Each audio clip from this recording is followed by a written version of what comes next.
Et si je vous disais qu'une force ancestrale sommeille en vous, scellée par des siècles d'oubli, un secret qui n'appartient à aucune religion, mais à l'essence même de la conscience humaine. Édimbourg, 1723. Sous les fondations de la Grande Loge, une chambre en granit noir abritait une table en chêne sur laquelle reposait un seul objet, un manuscrit scellé de 33 sceaux de cire. Personne ne savait qui l'avait déposé, ni quel mystère elle recelait. Seule une phrase, gravée au fer rouge sur la couverture, avertissait « Celui qui atteint le terme n'est plus celui qui a entrepris le voyage ». Pendant des siècles, personne n'osa briser ces sceaux. Ceux qui tentèrent de les ouvrir, ne voyant que des pages blanches et de l'encre invisible, sombrèrent dans le silence. La légende raconte que le dernier maître n'était pas mort, mais qu'il avait cessé d'avoir besoin de forme. Avant de disparaître, il laissa sa révélation finale dans ce manuscrit, lisible seulement par ceux qui avaient renoncé à la quête du pouvoir et commencé à se souvenir de la lumière. Lorsque l'ego et l'âme vibrent à des fréquences différentes, l'illusion de la séparation surgit. Ces mots ont été retrouvés gravés sur les murs de sa chambre secrète, peu avant sa disparition. Au fil des siècles, alchimistes et sages ont parlé de ce texte mystérieux, mais personne ne l'a jamais montré, car on ne peut enseigner ce qui doit être mémorisé. Ce que vous allez entendre n'est pas un récit, mais une fréquence, un écho de conscience qui a survécu au temps, parce qu'il est écrit, non pas sur du papier, mais dans l'âme. Le manuscrit ne décrit pas des rites, mais des états de conscience. 33 étapes qui transforment l'être endormi en une lumière consciente de soi. Atteindre le niveau ultime ne signifie pas s'élever, mais se souvenir qu'il n'y a jamais eu d'échelle, seulement l'oubli. La réalité, affirmait le texte, n'est pas faite de matière, mais de vibrations intelligentes. Chaque niveau de l'être humain est une note dans la symphonie cosmique. Lorsque toutes les notes résonnent en harmonie, le 33e degré n'est pas atteint, il est remémoré, car il est l'état originel de l'être. Inutile de croire ces mots, contentez-vous de vous taire et d'écouter, car ce qui suit n'est pas information, mais résonance. Si l'âme les reconnaît, c'est que le sceau intérieur a été brisé. Le manuscrit s'est éveillé, et avec lui, vous aussi. Si vous avez le sentiment que votre présence ici n'est pas le fruit du hasard, restez. Si vous ressentez une émotion intérieure, envoyez-moi un signal, pas un simple geste, mais une véritable énergie qui permettra à ce message d'atteindre le plus grand nombre, car plus les consciences s'éveillent, plus le monde s'illumine. Dans l'ancienne tradition initiatique, avant de franchir le seuil du temple, l'aspirant recevait un miroir d'obsidienne. Il lui était demandé de contempler son reflet jusqu'à ce qu'il y voie la vérité. Non pas le visage que le monde connaît, mais ce qui réside au plus profond de l'âme, le refouler, le nier, le refouler. Dans une pièce obscure et silencieuse, le néophyte demeurait seul face à son sombre reflet. Le voyage commençait là, car la première ascension est toujours une descente. Pendant des années, il avait cru que spiritualité rimait avec lumière et sérénité, mais le texte révélait un secret plus ancien. Il n'y a pas d'or sans plomb, ni de temple sans fondation dans l'ombre. Devant le miroir, l'initié vit son image se déformer. Peur, colère, envie, orgueil masqué par l'humilité. Son esprit rejetait ce que la société condamnait et que la religion appelait péché. Mais le manuscrit enseignait que cette obscurité même était le moteur de la transformation. Ton ombre, disait le texte, n'est pas une ennemie, mais une guide. Tout ce que tu refoules en toi te domine depuis les ténèbres. Imaginez une créature nourrie de chaque émotion refoulée, de chaque mot tu, de chaque larme retenue. Elle vit dans les profondeurs de l'inconscient, tirant les fils invisibles des relations et du destin, non par malice, mais par indifférence. Les anciens maîtres savaient qu'il fallait affronter le dragon avant de pouvoir le dompter, regarder la bête dans les yeux avant de pouvoir la racheter. Aucune guérison n'est possible sans reconnaissance, aucune transmutation sans acceptation. Les alchimistes appelaient ce processus nigredo, la première mort, la dissolution de l'image idéale de soi. Quand les masques tombent, on entrevoit la lumière éternelle. La véritable divinité ne se rencontre qu'en explorant sa propre humanité. Fuir l'ombre, c'est être poursuivi à jamais. S'asseoir à ses côtés, c'est redécouvrir la part perdue de son pouvoir. Chaque émotion refoulée recèle un don. La colère nous donne le pouvoir de fixer des limites, la peur celui de l'instinct, la tristesse celui de ressentir, la fierté celui de rayonner. Intégrer notre part d'ombre ne nous assombrit pas, mais nous rend entiers. Pour commencer ce voyage, disait le texte, asseyez-vous en silence et demandez-vous, quelle part de moi-même ai-je rejetée? Quelle vérité ai-je peur de reconnaître? Ne fuyez pas lorsqu'elle se révèle, respirez et accueillez-la. Le temple de la conscience n'a pas de porte pour les craintifs. Seuls ceux qui osent se regarder en face, sans mensonge, peuvent y accéder. Lorsque la vérité se reflète dans le miroir d'obsidienne, la véritable alchimie commence. Après la rencontre avec l'ombre, l'initié fut conduit dans la chambre du feu. Au centre brûlait une flamme éternelle, et au-dessus était suspendue une simple amphore d'argile. Le maître lui tendit une feuille de papier et lui ordonna d'y écrire tout ce qui n'existait plus. Chaque croyance limitante, chaque identité qui l'emprisonnait, chaque mensonge qu'il avait proféré pour survivre. Une fois le parchemin rempli, l'instruction fut simple, le brûler. Le feu ne punit pas, il libère. Après avoir contemplé ses propres ténèbres, il faut laisser mourir l'identité qui s'y est construite. Les alchimistes appelaient en cette phase la calcinatio, le feu de la vérité qui consume les mensonges, le feu de la conscience qui éveille le corps endormi. L'ego ne se soumet pas facilement, il craint la dissolution. Il est comme un édifice bâti d'expériences, de peurs, de traumatismes, de croyances héritées. Chaque histoire raconte des blessures. Mais le feu ne vient pas pour détruire, mais pour libérer, car cet édifice n'est pas une demeure, mais une prison. La plupart des gens, disait le manuscrit, ne vivent pas pleinement leur vie, mais réagissent plutôt à une blessure ancienne. L'enfant ignoré devient l'adulte en quête d'approbation. L'enfant critiqué devient la femme obsédée par la perfection. La personne trahie devient incapable de faire confiance.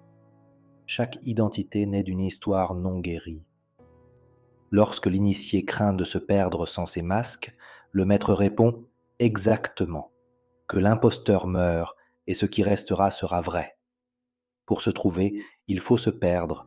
Pour renaître, quelque chose doit mourir.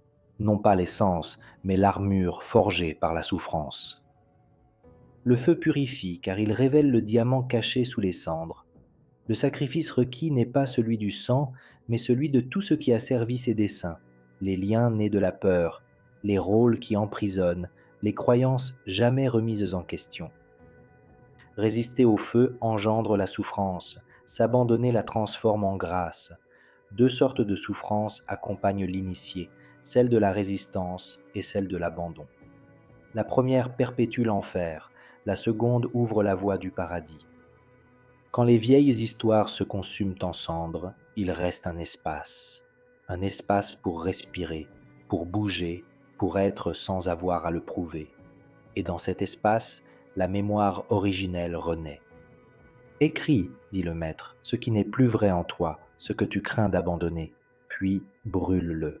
La fumée qui s'élève ne détruit pas, elle libère. Le feu ne ment pas, il consume le faux et préserve le vrai. Dans les temples les plus anciens se trouvait une crypte appelée le tombeau des vivants. C'était un lieu dépourvu de lumière, de son et de temps. Seul l'initié y pénétrait, et la porte était scellée de l'extérieur. Une question était gravée dans le sol. Qui es-tu quand personne ne te regarde? Aucun guide ne l'attendait au-delà du seuil, seulement le silence et la fin de tout ce qu'il pensait être. Dans ces ténèbres, ce n'est pas le corps qui meurt, mais l'identité. Le texte avertit que le plus grand obstacle à l'illumination n'est pas l'obscurité, mais l'idée même d'un « moi ». Tout au long de notre vie, nous construisons un personnage fait de rôles, d'histoires et de définitions. Chaque étiquette est une prison dorée, et l'ego s'y accroche comme un naufragé à son radeau, craignant la question qui dissout toute certitude. Si je ne suis pas ceci, que suis-je? L'ego est un acteur qui a oublié son rôle. Il s'identifie au personnage et redoute la fin de la représentation. Chaque matin, il revêt le masque du professionnel, du parent, de l'ami, du sage, et oublie que celui qui le porte ne peut être la même personne. Si quelqu'un perçoit le rôle, alors ce rôle n'est pas vous. Ainsi, la brèche s'ouvre et la vérité pénètre. Tant qu'il existe un moi en quête de lumière, celle-ci demeure inaccessible, car le chercheur est l'illusion même qu'il faut dissoudre. Il ne s'agit pas de nier le corps ou les pensées, mais de reconnaître que l'idée de séparation est le véritable rêve. Quand l'homme se demande « Qui suis-je ?», la réponse ne peut venir des mots, mais du silence qui demeure après la disparition de celui qui pose la question. Le maître du manuscrit raconta « Un homme cherchait la vérité. Lorsque le maître lui demanda de se révéler, il désigna son corps, puis son esprit. Mais le corps change, l'esprit fluctue. Ils ne sont pas permanents. Le maître sourit et dit « Vois-tu, ce qui change, ce n'est pas toi. » À cet instant, l'homme se tut, et dans ce silence, il comprit qu'un soi séparé n'avait jamais existé. Mourir à soi-même n'est pas un acte de destruction, mais de révélation. Quand toute définition disparaît, seule subsiste l'observation. Le moi ne meurt pas, il se révèle illusoire. Il est comme une vague qui se croit distincte de la mer, jusqu'à ce qu'elle réalise qu'elle est eau. La peur de se dissoudre s'évanouit dès l'instant où l'on découvre qu'il n'y a rien à perdre. Le vide, qui suit la fin du moi, est le berceau de la naissance authentique. Toute la structure mentale s'effondre. On ne peut plus dire « je souffre » ni « j'ai peur », car la douleur et la peur sont perçues comme des processus qui apparaissent et disparaissent dans l'espace de la conscience. L'observateur demeure immuable. Beaucoup fuient cette expérience, la percevant comme une mort. Mais ce n'est pas la fin, c'est le commencement. C'est comme si les murs d'une pièce où l'on a vécu depuis toujours se dissolvaient. D'abord, on se sent perdu, puis on réalise qu'on respire l'infini pour la première fois. Quand on comprend qu'on n'est pas prisonnier, la liberté devient notre nature. La dernière instruction du maître était simple, s'asseoir en silence et se demander qui est assis là. Chaque réponse qui surgit n'est qu'une pensée, alors se demander qui la pense. Continuer jusqu'à ce que plus personne ne réponde et que seule la conscience demeure. Là où le sujet se dissout, la vérité se manifeste. Lorsque l'ego meurt, il ne reste que le témoin silencieux, l'observateur éternel. Les anciens l'appelaient l'esprit, celui qui voit sans être vu. Toute vie, toute pensée et toutes émotions s'écoulent comme des fleuves, mais le témoin est la rive immuable. Comprendre cela est le commencement de la véritable liberté. Le manuscrit avertissait, le témoin n'est pas indifférent, mais pleinement présent. Il ne nie pas la vie, il l'embrasse, il ne rejette pas les émotions, il les observe jusqu'à ce qu'elles se dissolvent dans la lumière de la conscience. L'homme qui observe ses pensées sans s'identifier à elles cesse d'en être l'esclave et redevient maître de lui-même. L'esprit est comme un écran qui projette un film. Tant que l'on croit au film, on souffre et on se réjouit avec les personnages. Lorsqu'on devient spectateur, on comprend qu'il ne s'agit que d'une représentation. Le témoin ne cherche pas à figer les images, mais à reconnaître qu'elles ne sont pas la réalité. Ce n'est pas du détachement, c'est de la lucidité. Dans le silence intérieur, l'esprit s'apaise comme un étang dont les ondulations cessent. Alors seulement se reflète la véritable image de soi. Chaque être humain porte en lui cette quiétude, mais le tumulte des pensées la noie comme un vent qui trouble les eaux. Lorsque l'agitation s'apaise, la vérité immuable apparaît. Le silence n'est pas l'absence de son, il est la plénitude de la présence. On craint le silence car il fait tomber les masques. Or, c'est précisément là que résonne la voix la plus ancienne, celle de l'être qui se passe de mots. Dans le silence, on n'apprend pas, on se souvient. Le manuscrit enseignait que l'humanité a oublié le langage du silence, le remplaçant par le vacarme incessant de l'esprit. Chaque souci, chaque monologue intérieur, chaque souvenir répétitif est un mur entre l'homme et la source. Seul le silence naturel et spontané libère des chaînes et rend à l'âme son souffle originel. Un moine demanda à un maître pourquoi, après des décennies de méditation, il n'avait pas trouvé la paix. Le maître répondit : « Tu n'as jamais connu le silence, seulement l'absence de bruit extérieur. » Alors le moine comprit que même sa quête spirituelle n'avait été qu'une pensée superflue. Dans le vrai silence, l'esprit se tait et le cœur parle. Selon ce texte, toute maladie provient d'un tumulte intérieur, l'anxiété des pensées relatives à l'avenir, la mélancolie des souvenirs du passé, l'insomnie de l'incapacité à apaiser l'esprit. Le silence guérit car il dissout la racine du conflit. Lorsque l'esprit se laisse aller, la vie reprend son cours. Dans ce silence, l'homme redécouvre que le monde n'a pas besoin d'être réparé, mais compris. Le bruit divise, le silence unifie. Le bruit appartient à l'ego, le silence au divin. Et Dieu, disait le manuscrit, n'a jamais cessé de vous parler. C'est vous qui parliez trop pour l'entendre. Dans le sanctuaire suivant, l'initié découvrit le corps de lumière.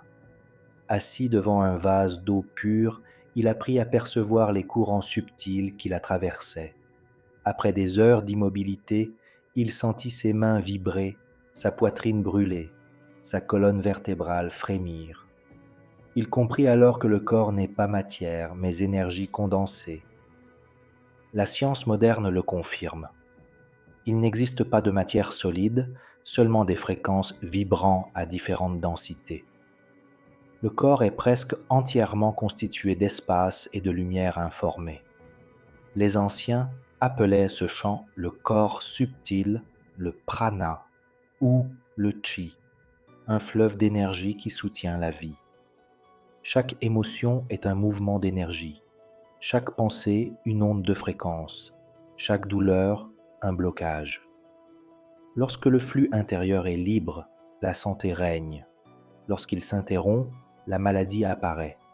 Les ombres émotionnelles s'accumulent comme des barrages invisibles jusqu'à ce que l'eau stagne. Les guérisseurs de l'Antiquité savaient que la maladie prend naissance dans le corps de lumière, des années avant de se manifester dans la chair. Chaque tension, chaque fardeau, chaque douleur physique est le cri de l'âme qui aspire à la transformation. Le corps ne ment pas, il parle et son langage est énergie. Quand une émotion refoulée se libère, le courant se remet à couler. Le pardon ouvre des brèches dans la lumière. La vérité dite dissout les nœuds intérieurs. L'énergie renouvelée régénère les tissus, équilibre les organes, réveille les forces dormantes.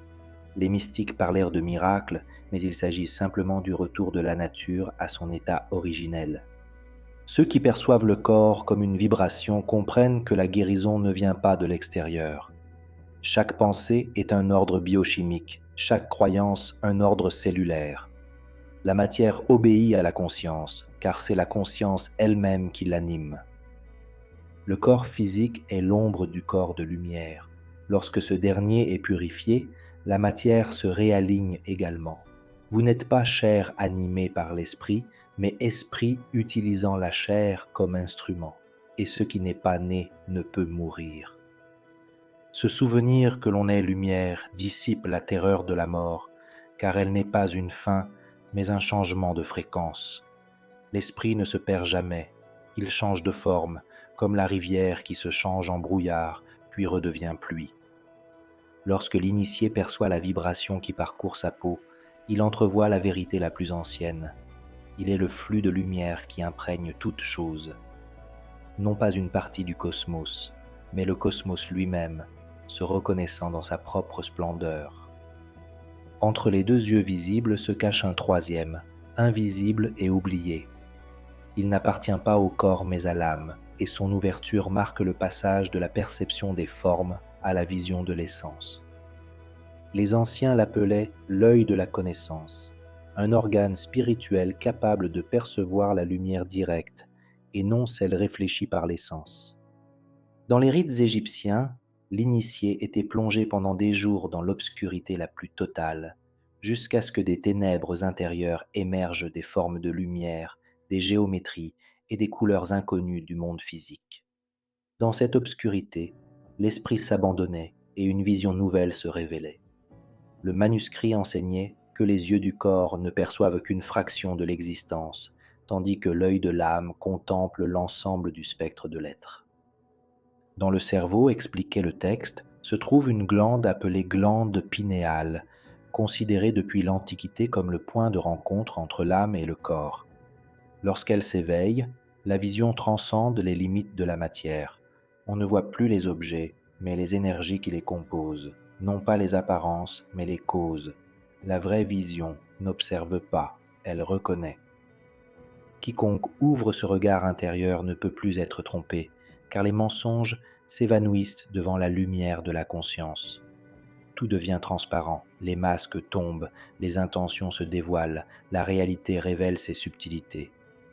L'initié ne juge pas ce qu'il voit, mais le comprend, sachant que chaque ombre est le reflet d'une même source.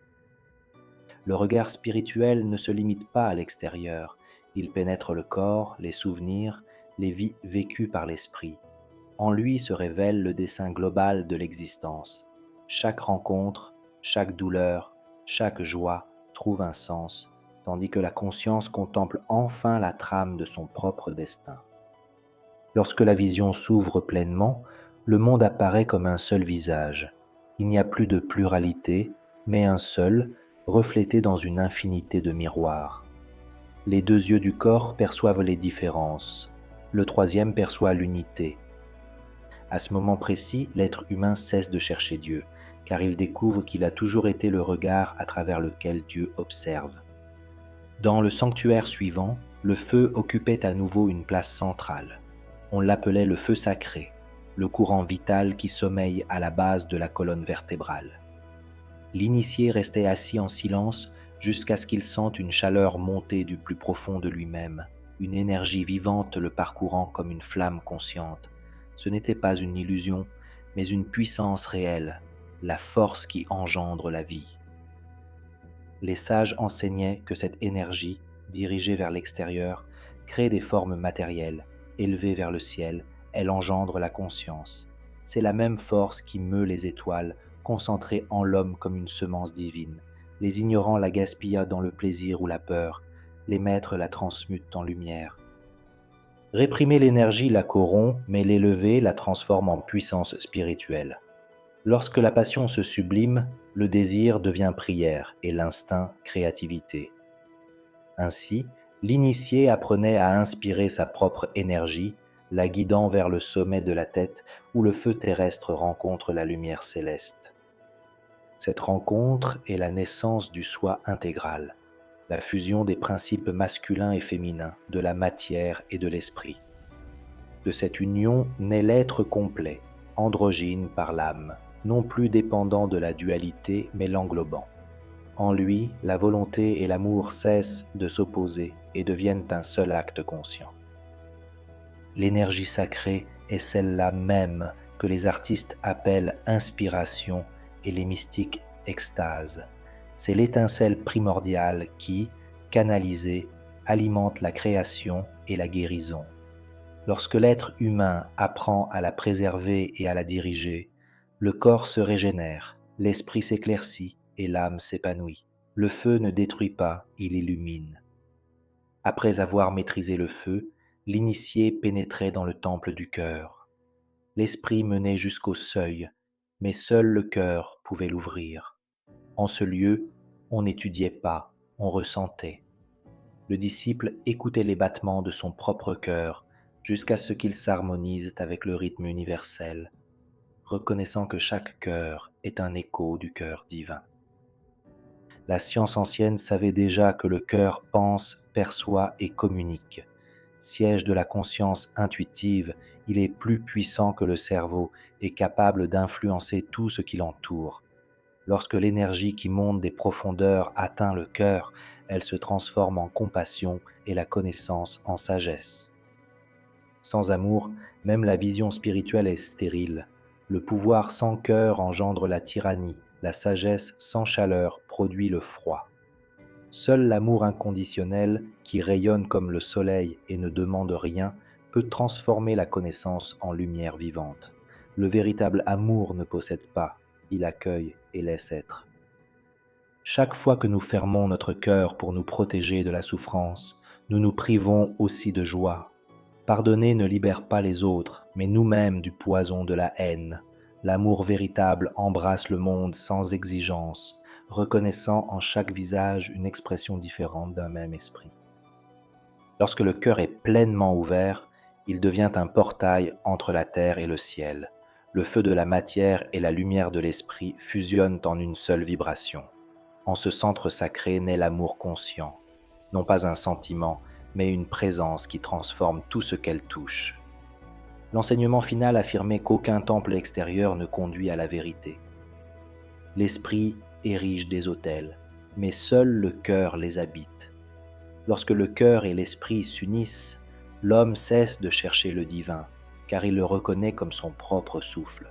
À cet instant, la séparation prend fin, et seul demeure le rythme de l'univers qui palpite dans la poitrine. L'initié fut ensuite conduit dans la salle de la conjonction, où deux piliers, l'un noir, l'autre blanc, se dressaient devant lui. On lui demanda de les toucher tous deux, ressentant à la fois le froid et le feu. Il comprit ainsi que la véritable maîtrise ne réside pas dans le choix, mais dans l'acceptation des contraires sans les fuir.